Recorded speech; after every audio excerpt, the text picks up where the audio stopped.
Okay, so the reason for running this seminar today on internet safety is because more than normal, most of our students are now operating online and doing a lot more time on their devices than they are used to during normal school. So the seminar today, I think, is useful regardless. It will help you also in terms of managing device access and internet access for your children, whether we are doing distance learning or not, but it's particularly important at this time. So we don't claim to be experts in this area, but we are going to share from our experience and from what we have learned over the years, and we offer advice and suggestions to parents. But of course, in the end, each parent must choose for their own household what works best in their area. So we will give advice and input, but in the end, please make the choices for yourself that you think is suitable for your family. Okay, so let's get underway. And now I'll start off, I guess, by just talking a little bit about some of the risks. I think we are fairly aware of these, but there are some that originate from the children's actions themselves, and there are others that result from the actions of others. So I think that we know that, that there is a risk of students being addicted to online activity, and it can be in various forms. It can be gaming, pornography, gambling, shopping, and others as well. And so there are certainly risks when students spend a lot of time on the internet of being caught up in that kind of addiction. And also there are impacts from a certain lack of balance. And so when students are spending a disproportionate amount of time online, there can be effects from sitting a lot, for their eyes in terms of too much screen use, fitness issues, and just general social interaction can be disrupted if they overdo the online activity. And so there's certain kinds of balance issues that we need to be aware of when it comes to the internet. On the other side, there are also some external threats. We know about predators that can try and target children online, not just children, as we know, but adults as well. Scammers who are trying to use our vulnerability to trick people into doing things we wouldn't otherwise normally do. And of course, the big area of cyberbullying, in which students can sometimes be the victim of very cruel behavior from other students or even from adults as well. So we're going to talk a little bit about these kinds of things today. Again, not comprehensive. We could do a separate seminar about each one of those things, but we'll try and give you an overview today. Now, on the other hand, it's important that we are aware that there's no escaping the internet. It has become very, very important as a very key skill that all students need to master and become familiar with, because so much of the world today does operate online, and we can see the result of that right now during this pandemic. But there are some real benefits to balance, I guess, some of those risks. So one of the things that, that we are seeing even right now is that students are learning more to be independent.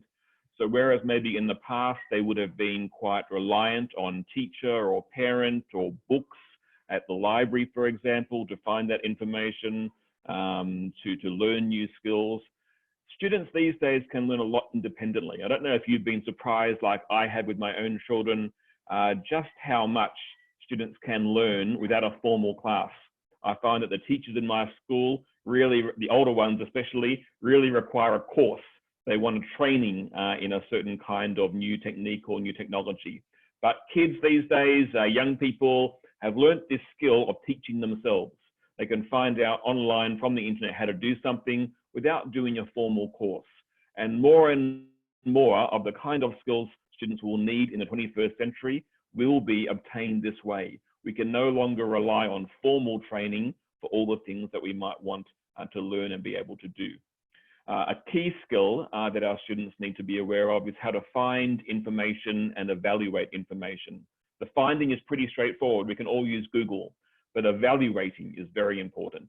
And in our IT classes at school, we focus on this, how students can evaluate the information Just because someone says it online doesn't mean that it's true. And how do we handle that kind of information?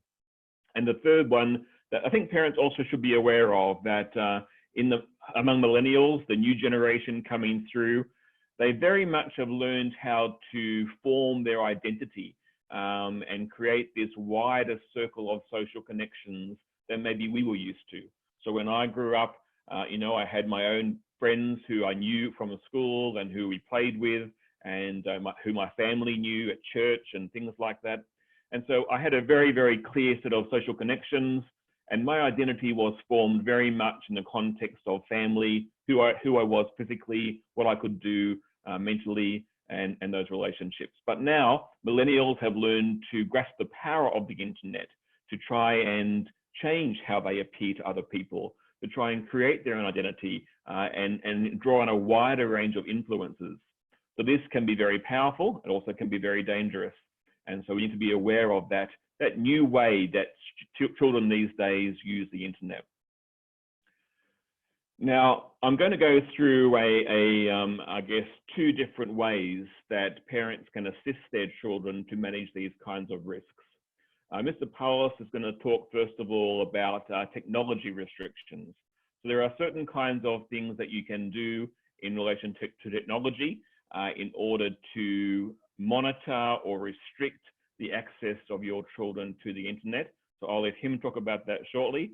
And then I'm going to talk more about family culture, family rules, what families can do also to minimize the impacts. So we can't do this perfectly. I think it's pretty difficult to be 100% sure that your child will never get into trouble on the internet, but we can do a lot actually to really minimize the risks.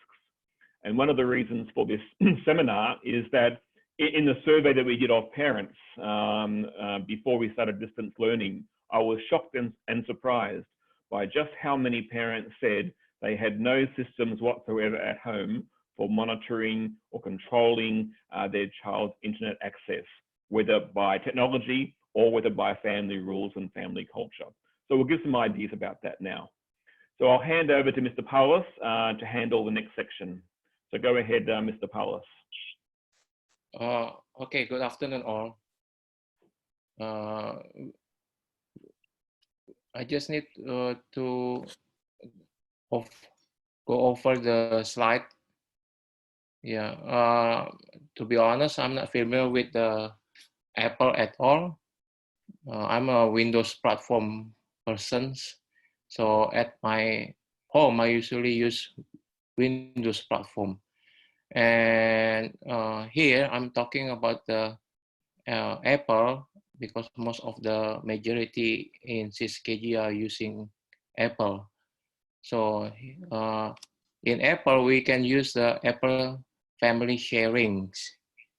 Apple Family Sharings, you can go to https://support@apple.com.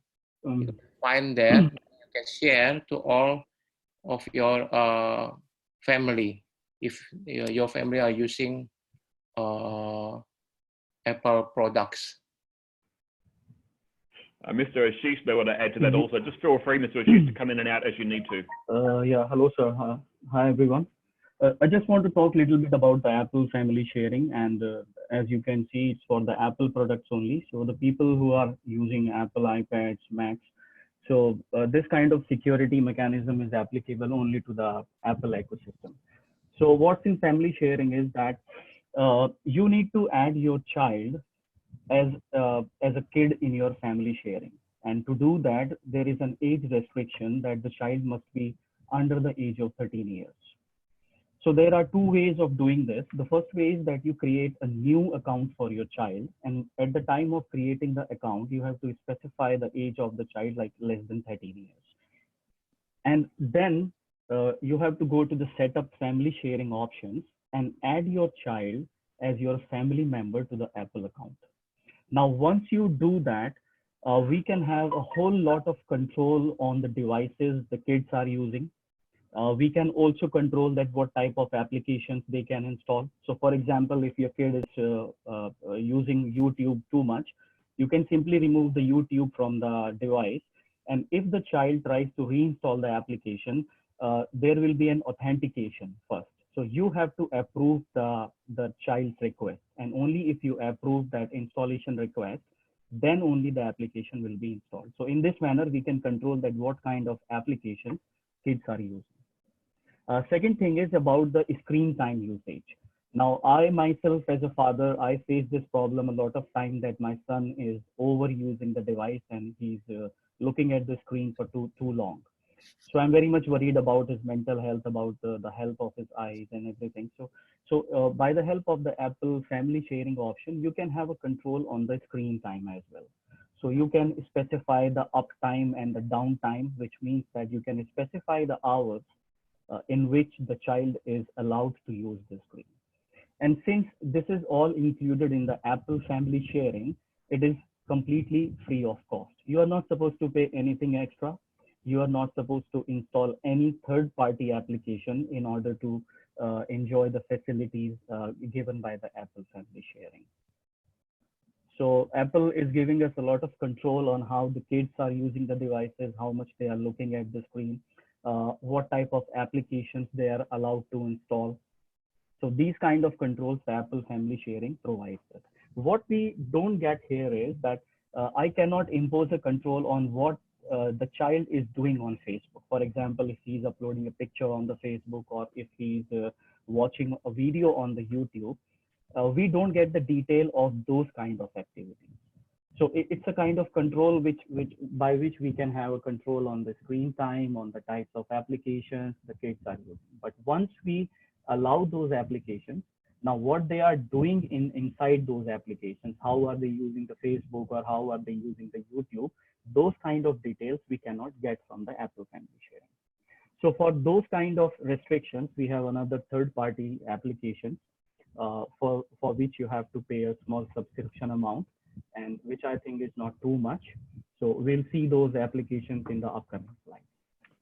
So if you just want to control their application usage, the screen time and all those kind of things, I'm sure that Apple family sharing is quite good enough for that purpose.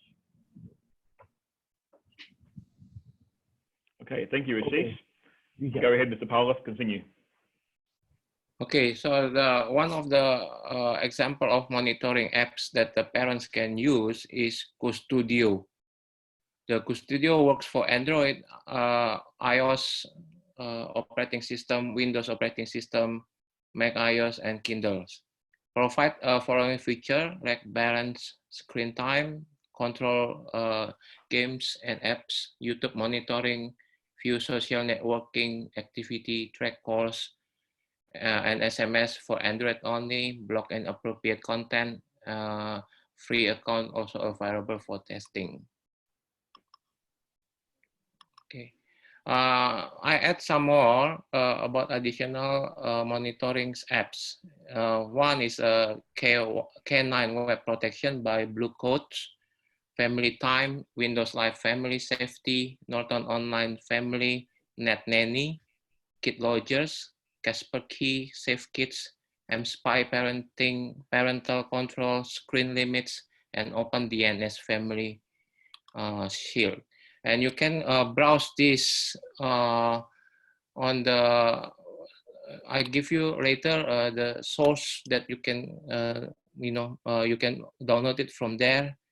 Then you can just install it. Some of them are paid, of course, and there's some free one. You can use it for Windows operating system and Mac OS operating system, Apple Mac. Okay, next is basically your internet connection at home is source. The source is from the router, the modem. So you can, if you have the username and password for that modems, you can just log in and then you can control it from there. So everyone that connected through Wi-Fi to that modems, is already filtered by the policy that you already set up. So like my example in my home, I'm using a Cisco by First Media, and then give they give me the username and password. I just log into that modem, specific router modem, and then I configure it by myself. So I can block certain website or something like that. Or this is from the what you call it, appliance, yeah, from the appliance side. And then what you need to just get the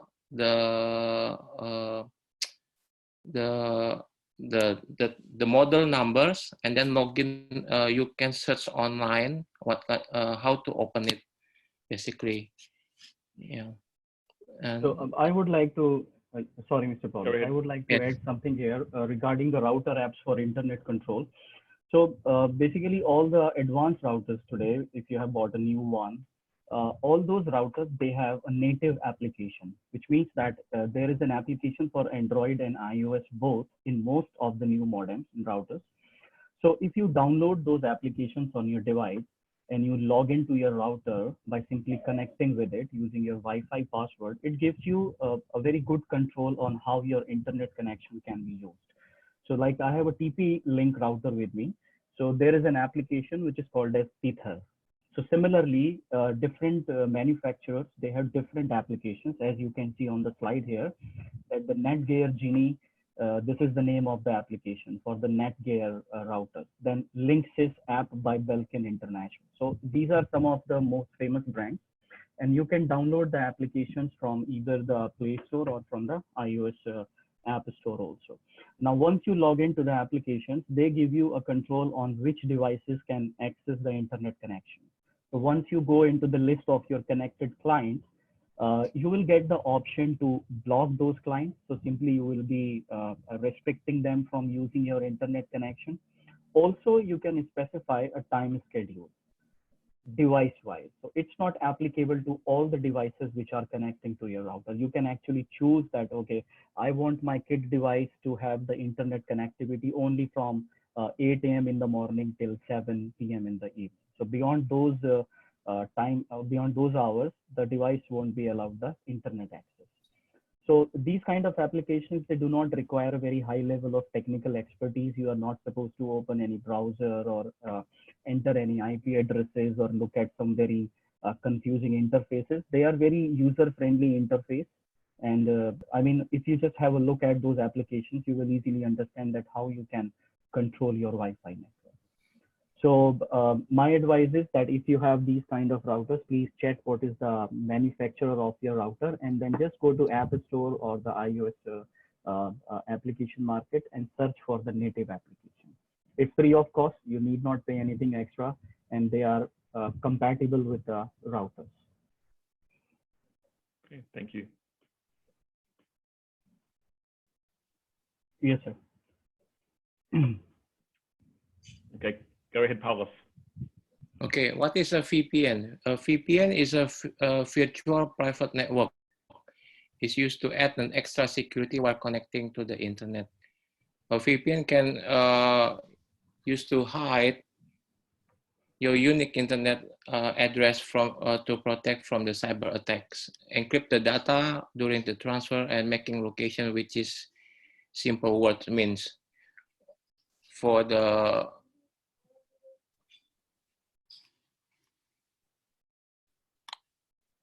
internet, for the looking at restricted content. It can even bypass any home monitoring software used to internet control. So a VPN can bypass any firewall that if your home has a firewall, you know, it can bypass by a VPN. And a VPN is a very free. You can your children can download it from the app, Google Apps or Apple's store.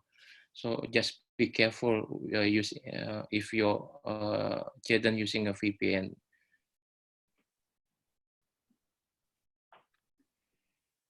How to find your child is using a VPN. Type VPN in the phone search tool and see if any app's names is popping out in the result. Most phones will display either VPN or an icon or notification showing that a VPN is used. Yeah, just want to add one more point, Mr. Paulus, to Yes. VPN detection. Now, VPN is an application which is like the design is so that you can bypass all the security of your network. That is the whole sole purpose of having a VPN application or a VPN network. So there is no such application available which can actually detect that if anybody is using the VPN in your home network. So the only way of finding out that the kid is using a VPN is when you look at the device, you will see a strange kind of icon appearing in the status bar where the time and battery status are displayed. You will see an icon which is normally not there, on your phones. So that's an indication that the child is using the VPN.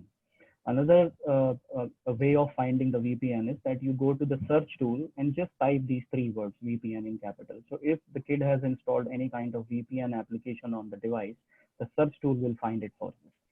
So in this manner, you can find out that whether the child is using the VPN or not. Now the question is that why VPN is dangerous here, or why we are trying to find out whether the kid is using VPN or not. The reason is that the purpose of having the VPN is to have a secure network so that the people who are outside your network, they cannot find out your IP address, they cannot trace your data and tap into your network and find out all the banking details and other sensitive information.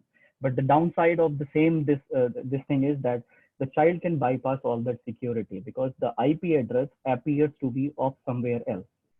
So let's say Indonesia or other countries are having some blocked content. So the child can use a VPN and appear to be from United Kingdom or appear to be from France or some other place, the places which are not having those kind of restrictions in place. And that is how they can access the content which they are not supposed to. So that's where the VPN is of like a negative impact on the kids. And that is why it is important for us to find out that if the child is using VPN, if he is using, why he's using the VPN. Okay, thank you, Ashish, and thank you, Paulus.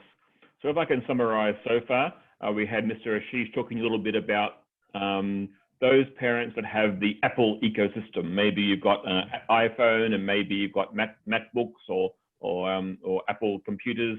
And in those cases, there's a built-in system that works with the Apple network called family sharing, in which that you can use that to restrict various aspects of your child's use of the internet.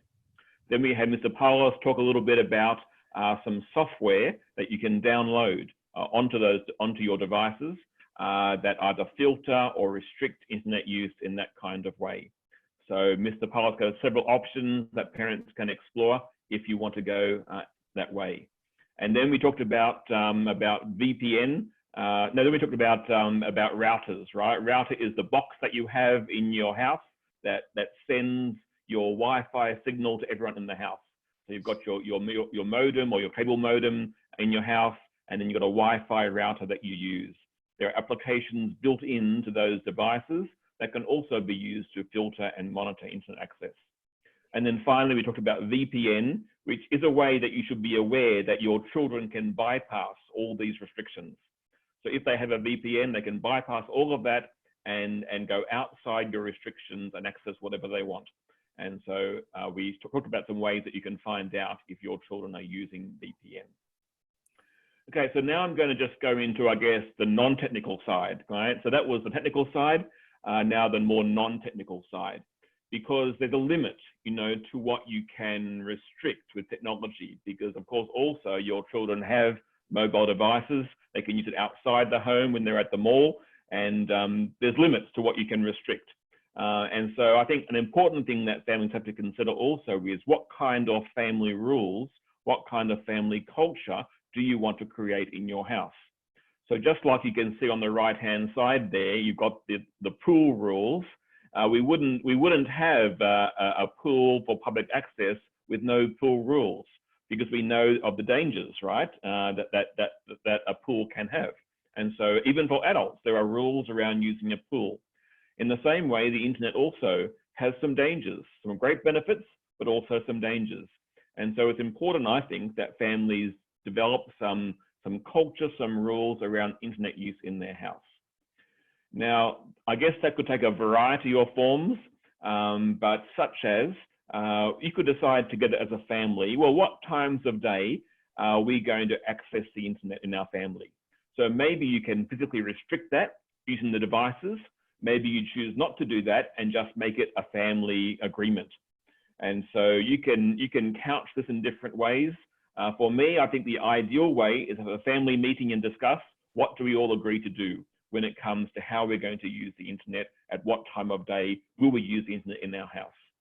And you can make a different rule for yourself and for your children, or you can agree to abide by the same rule.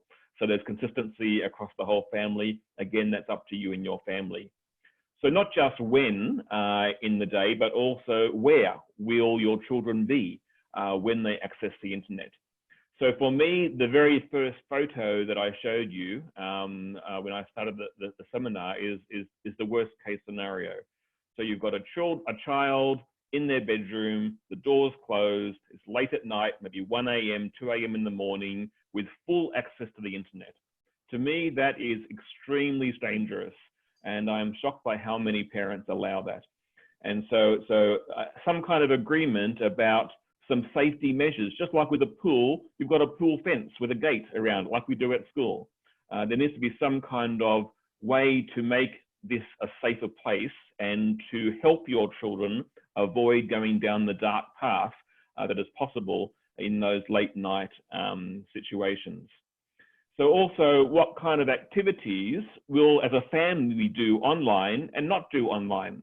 So maybe you can decide as a family, okay, we're going to do our shopping online. We're going to keep in touch with our family by Facebook or Instagram. We're going to do our schoolwork online, but we are not going to use the online method for our relationships, you know, for our personal contacts. We're going to try and do that offline. So in our family, we're not going to email each other. Okay, we're going to do it personally. If you're having a boyfriend or a girlfriend, we're not going to do that online. That's going to be face to face. If we've got some kind of dispute, we're going to have a family face-to-face meeting about that. We're not going to have all of our entertainment online in our family. We're going to do that in these other kinds of ways.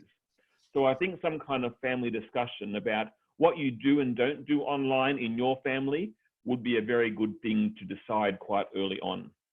And then finally, what will we do if there is a problem? And children very early need to know that they can come to you and say, oh, this happened to me online. I saw this, someone said this to me, I had this experience, I made this mistake, I wish I hadn't. They need to feel free to come to you and say, look, this happened, can you help me with this? Now, all of these things are very hard to do once your children reach the upper teenage years. You've got to start early. It's very hard to wind back freedom. And so if, you know, when your children are in preschool, lower primary, you can have this conversation then, keep these standards.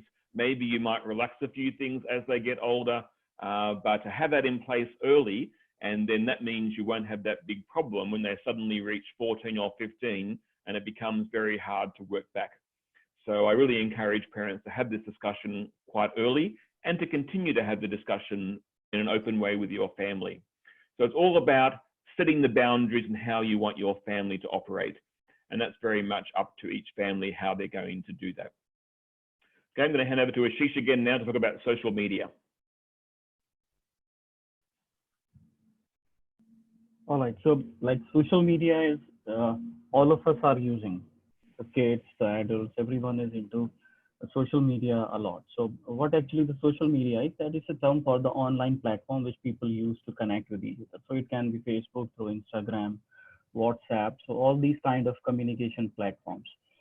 For the teenagers, it's more like attractive and all, because it gives them a whole new world of interaction with their friends, their classmates. So seems like they can have photos uploading and videos uploading, sharing the content with each other. And if they are going to attend any event, they post and upload the pictures and content what they have done in those events. So this is basically what the social media is being used by the children and the teenagers. Now there are benefits also. Like every piece of technology, there are some positive points and there are some negative points also. So the benefits of the social media is that it's a vital aspect of their social and creative lives. So uh, if they are not able to meet each other face to face like what's happening these days, so these kind of platforms are very much beneficial for them, because they can have contact there, they can share their interests, they can know about each other, they can also understand how to deal with the people. So it's a very important part of the life now, because technology is being used everywhere, so we cannot get away with it. The social media, they connect children and teenagers to the online global communities also. So this is like they have exposure to the type of societies, to the type of cultures beyond their own countries and cities. So this is another very good aspect of using the social media. Then digital media literacy. Now technology is everywhere. Today they are students, today they are kids, but somewhere in their life they will be professionals working somewhere. So it's very much important for them to have the knowledge and skills for using the digital media. And social media usage, it gives them a very early chance of learning these things. Collaborative learning. So the child can use the social media to share the educational content either informally or in the formal school meeting. It also gives them a very nice platform to be creative. So they can use their own ideas, they can use their own content or whatever they have done, share with their friends, with their teachers. So it actually increases the creativity kind of a skill in the child. Mental health and well-being. So connected with the extended family and friends and taking part in the local and global online community. So we all use that. I use it so many times to connect with the extended family, with the people whom I have not met with for like 3-4 years, but they are most of the times in touch with me through the social media. So that way also it is very beneficial that the kids, they can connect with the extended family members and friends. But as I said, every piece of technology has the good features also, and then there are some bad aspects also if the things are not being used properly. Or I would say that if we are not monitoring that how the kids are using those things. So some of the risks are that they can sometimes be exposed to the inappropriate content. Now, when you are sitting in front of the screen with a high-speed data connection or internet connection and nobody to look after what you are doing, it's very easy to get exposed to the inappropriate contents. Maybe your child is using some appropriate website, but we do not know that what kind of advertisements or what kind of ad posts are being flashed there on the screen, and they may accidentally click on those kind of contents and get exposed to something which we don't want them to. The cyberbullying can also happen. They may upload inappropriate content, photos of themselves or of other people. It can be a part of the cyberbullying also. Sharing personal information with strangers. Now, this can quite happen quite often, because there are scammers, there are phishing people who are look out for such people who are not well aware about phishing and scamming, and the kid can by mistake share their personal information with the strangers. So this is a very dangerous aspect of using social media. Cyberbullying. So the kids who are very well aware of the social media, they know how to use it. They can sometimes use it in a negative way also. So they can start doing the cyberbullying, bullying their friends, their classmates. So this way the social media is again not good. Exposure to too much targeted advertising and marketing. Now, this is something again which is happening too often. The certain websites, they track your internet usage habits, what kind of websites you are visiting or what kind of content you are watching on the YouTube, and all this kind of information is gathered and then used for targeting certain type of advertisements to a certain user. So this can affect the child's mentality. They might be tempted to buy the things when they see the targeted advertisements on their screens. Data breaches. So it's like having his data sold onto other organizations. So not only the kids, but the adults are also exposed to this kind of risk, that when we go to certain websites, we are told to share our email, sometimes even our mobile numbers, and then these kind of information it is sold. There are certain companies, people for whom it is a business. So they sell all this personal information to the other business providers. So these are all certain risks of using social media, and we should be very much careful about it and not let the kids use that it totally on their own. There must be some kind of monitoring at least. Yep. Thank you, Mr. Ashish. I just realized that this section was done by Mr. William, is that right? Rather than you, Mr. Ashish. Yeah, that's fine, sir. But we all are exposed to these kind of risks. So that's right. He couldn't join us this time, unfortunately. Yeah, that's fine, sir. So I'll just talk a bit about this one here in that case. So this is about cyberbullying, and so this is very important. So we know that that the online world can be very intense, and what we as adults may think is not so hard or not so harsh, in a child's mind, certain kinds of statements, certain kinds of words, certain kinds of attitudes from their friends can be taken very, very personally. And we are aware around the world there have been many suicides of children from cyberbullying. And so in our school, we take a very strong stand about this. Whether the bullying is in person or whether it's cyberbullying, it's not permitted, and we take a very firm stand to make sure that we stop any student who is doing that. And we've even had students in the past who have had to leave our school for this reason.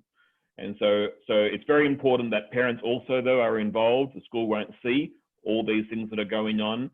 Parents need to be aware, and maybe, you know, open conversations with your children about what kind of things are being said online in those WhatsApp groups, in those Facebook or groups or Instagram groups.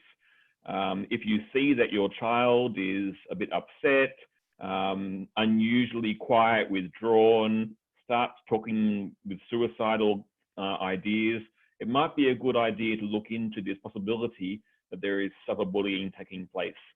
And so it's all about open communication in your family and being aware that this could be happening behind the scenes. And certainly if you ever become aware of that, please let the school know as well, and we will do everything that we can to support you if that's taking place. Now, I won't go into all this detail, but I think we're already very aware of the risks and effects that it can have on children and adults as well. And it may start to gradually get worse and worse and worse, or gets too much for the child to bear anymore. So there are a few things here that parents can encourage their child to do if you are worried about this. Certainly, just with normal bullying, when the child responds and tries to bully back, right, or tries to engage the bully, it only makes things worse. And so to encourage them not to respond and not to give the bully the pleasure and the high they get from affecting someone else emotionally is a good way to stop that kind of thing happening. So not responding is a great first start. Second, blocking the bully. All applications have this ability to block a certain individual. It's not perfect. They can create a different account and keep on doing it under a different name, but at least when they see it happening, they can block. And that can be your family rule. If anyone says anything to you online that you're uncomfortable with, block them right away. That's our family rule. That will be a good thing to put in place. Okay, we've already discussed about technology and the rules and limits you can place on it in your household. Again, I think late at night in your child's bedroom when it's dark and you're asleep is the worst possible time for them to have that freedom. And so this is when some of that bullying can take place, when children don't have the same kind of social barriers, right? They may normally think twice about saying certain things. Late at night, online, they feel a bit more free sometimes to be a bit more harsh and rude than they would normally be. Understand about your child's world, be involved in their life. Don't ask questions. It's hard. Often students won't want to give you information, won't want to tell you about their online engagement, but I encourage you to keep on trying and to keep on being interested in that part of their life so that you are aware of it. And then, of course, your own example is important as well. And so if you as an adult are also not modeling good online habits and good online etiquette, of course, your children will copy you by your example, not by your words. Okay, and then just some safety things that we always teach our children. So Mr. Ashish teaches IT, and so does Mr. William and Ms. Sunshine in our school. And we certainly teach the students these safety tips, but we just need parents to be aware of these also so you can reinforce them at home. Only following as friends people that they actually know in person. Of course, it seems obvious to us, but it isn't always obvious to an 8-year-old or a 10-year-old. And so it's important that you reinforce that. Not giving out passwords, and also I think not making passwords easy to guess. If the password is their birth date or their middle name or their address, those things are pretty easy to guess. And so encouraging your children not to give out their passwords and not to make them too easy to guess. Otherwise, someone can log in, impersonate them, and use their account to bully someone else. And then, of course, to think before they post. I'll go ahead, Ashish. You make a comment. Yeah.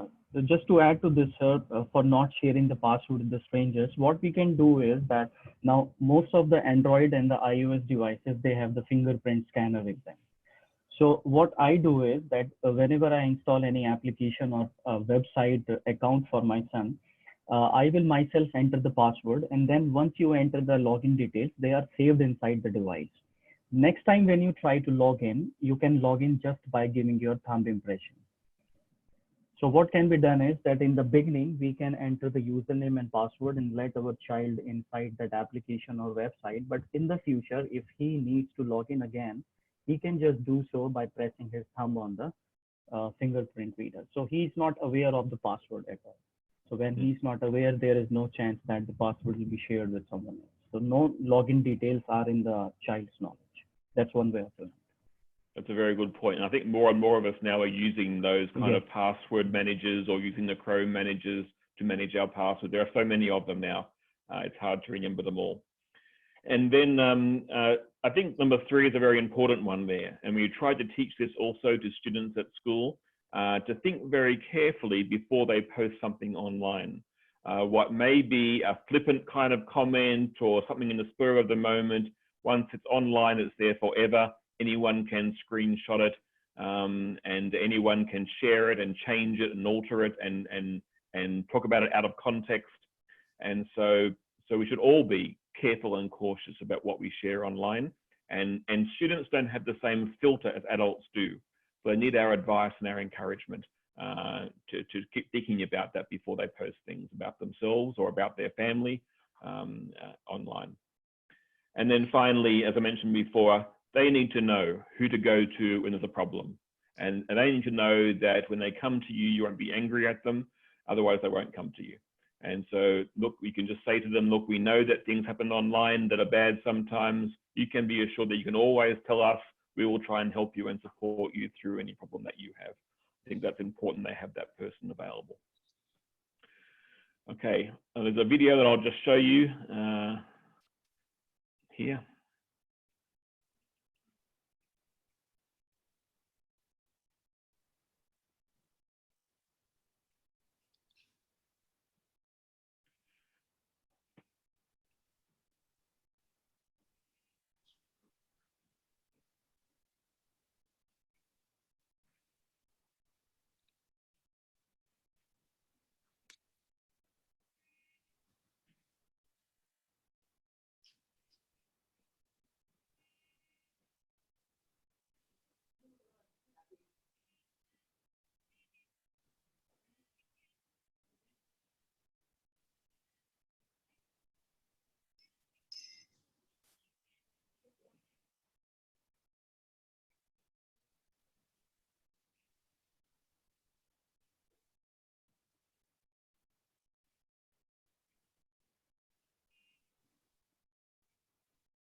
It's a powerful video, and I think there are many images that it conjures up in our minds about someone alone, kind of struggling with their thoughts by themselves. But for me, the most important question that he asked was, have you done any cyberbullying yourself? And as parents, we don't want to think that. We want to think that maybe our children might be victims of this, but actually the truth is they can also be perpetrators. And that very nice, sweet, good children from good families can still become immersed in this and not realize the effect they will have on other people. So don't think that your child are immune. And so I think that if in your family home, if you can keep reinforcing this, that saying mean, negative things about people is not what we do in our family, whether it's in person or online. If you don't allow that kind of thing to be spoken about in your own home, that's going to reinforce that for your children as well. So yeah, Mr. Ashish, you had a comment on that, I think? Or did I misunderstand? Yes, sir. Sorry. Sorry, I thought you had your hand up. It's all right. No okay. No. All right. So the final two slides here are about addiction. And so we need to be aware of the power of addiction in many areas of our life, not just with technology, but in other areas also. So there are certain signs that we can look for that might be an indication that our children may be getting addicted or are addicted to certain kinds of technology, whether that's the computer itself or whether that's to do with pornography or gaming or gambling or shopping in some cases, or just being addicted to being online. So some signs are like this. So if the students are just spending so much time on this compared to everything else, and sometimes parents ask me, well, how much time is too much? And that's a very hard question to answer. I don't think of it in terms of the number of hours. I think of it in terms of proportion. So if your child during their weekly activities is spending 7, 8, 9, 10 hours doing sport, playing with their friends physically, talking with their parents or friends at home, doing social service, involved in religious activities, things that are away from technology. If they're doing that for 9, 10, 12 hours per week, then I'm not so concerned if they spend many, many hours also online, because there are many positive things about online as well. What I'm worried about is students that don't do anything else but online. So for me, it's about proportion, not about the number of hours. And so think about how your children develop relationships, how much time they spend with friends physically, how much time they spend with adults and family physically, how much time they spend doing physical activities. Do they do music? Do they do art? Do they do other kinds of CCA kinds of activities?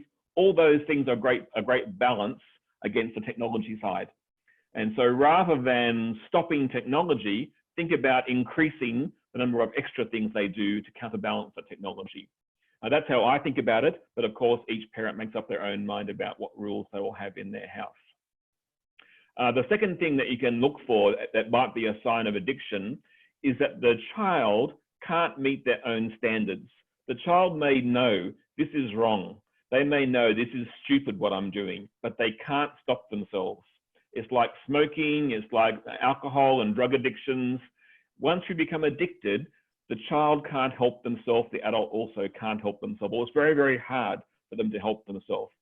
So even if you convince them that what they're doing is wrong, they won't be able to stop. That's a sign of addiction.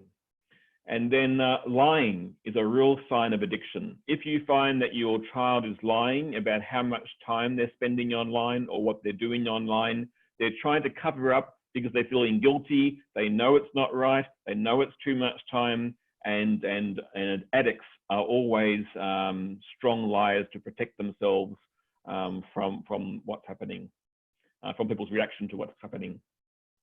And then also another thing is an overreaction when somehow they're prevented from using technology. I've seen this at school many times. I'll never forget, I think in my first or second year at the school, that for some reason I had to confiscate a handphone. I think it was a secondary 2 or secondary 3 girl. So I had to confiscate her handphone for one day, only one day, but she burst into tears and she cried hysterically the very idea of not having her hand phone for one day. That kind of overreaction to any kind of barrier to getting technology is a big problem, and that means they're likely to be addicted in some way. So all those things could be signs that your children need your help and support to overcome that addiction. Addiction is very, very hard to overcome. The child needs your support and maybe also professional counselor support to try and overcome that. But before it gets to that point, it's best to prevent rather than cure, right? So there are certain things I think parents can do to try and to prevent their kids becoming addicted. So the first one, I think, is having clear boundaries and accountability in your home. So if you've never talked about it, if there's been no discussion about what the boundaries are, about when you can and can't use technology and what you use it for, and if there's no accountability, like the example, yes, anytime, anywhere, anyhow, you can use the internet, right? And no one will ever ask you any questions, no one will ever see what you're doing. Having no boundaries and no accountability is a recipe for addiction. And so all of us in community need the social context, right, to protect us from becoming our worst selves. Our children need that more than anybody. And then the second one, monitoring and limitation early. Like I mentioned before, starting when they're still young, being aware of what they're doing, putting some limits in place to protect them. Just like, you know, if you've got young children in your home, you don't put detergent and disinfectant on the floor where your young child can easily get it and drink it. Okay, you protect them by removing that. In the same way, some kinds of monitoring, some kinds of limitations early on are important to put in place for the internet as well. And then thirdly, open communication rather than anger and harsh punishments. Now, I often have to talk to parents who respond to embarrassing things that maybe their child has done by being very angry and aggressive with their children. But in many cases, if they're addicted, no matter how much they may want to please you, and no matter how much they may fear you, they will find it very hard to stop. It's not about a decision at that point. It's now become an addiction that needs professional help and a period of time to work through the issues. And so if you can foster open communication in your family, where they can come to you and talk about the struggle, of course, there can be rules that you can have consequences for, but I think that harsh punishments can be counterproductive. Students will just hide what they're doing even more, and that becomes the worst case scenario for you as well with addiction. And then finally, finding other productive ways to get what they're currently getting from technology. And so I've got some photos here on this slide where you can see families doing stuff together in a religious context, in a home context. Doesn't need to be very active things all the time, but doing things together. If you don't provide your children with other kinds of avenues, you know, for social cohesion, for feeling good about themselves, for talking to their parents, then of course they're going to go to the easiest method, which is doing it online. And so this is hard, and many parents don't want to hear this. They want a quick solution, just block everything, but that's not really a solution anymore in the world today. It does create this kind of effort from families and from parents to try and create these times of fun and engagement away from technology. And that's hard because we're all busy. We all have our work and other things we've got to do during our day. We're all tired when we get home. It's hard. But in the interests of your children, I encourage you to have time set aside for your families. Now, I know that I don't want to sound unrealistic here. Now, I've been a father of 5 children. I didn't always follow my own advice, you know, and none of us are perfect about this. We tried in our family to have these family times. We had a certain place we used to go to have family time together away from technology. We tried to limit device use in the bedroom, but we didn't do it perfectly. We made mistakes along the way, and you will do that as well. So don't worry about your mistakes. All you have to do is the best that you can to try and create opportunities for your kids to get that buzz, you know, that you get from that interaction, that fun, the adrenaline rush that we all need as part of our lives to keep us feeling good. If they don't get it from you or from other activities, they will get it in the worst way online or even worse than that. So that's the end of the presentation. So I now want to open it for general questions. So there are no questions in the chat window, but I'll just unmute everyone. So just feel free to ask your questions to any of us. I'll just unshare this. Okay, please go ahead if there are any questions.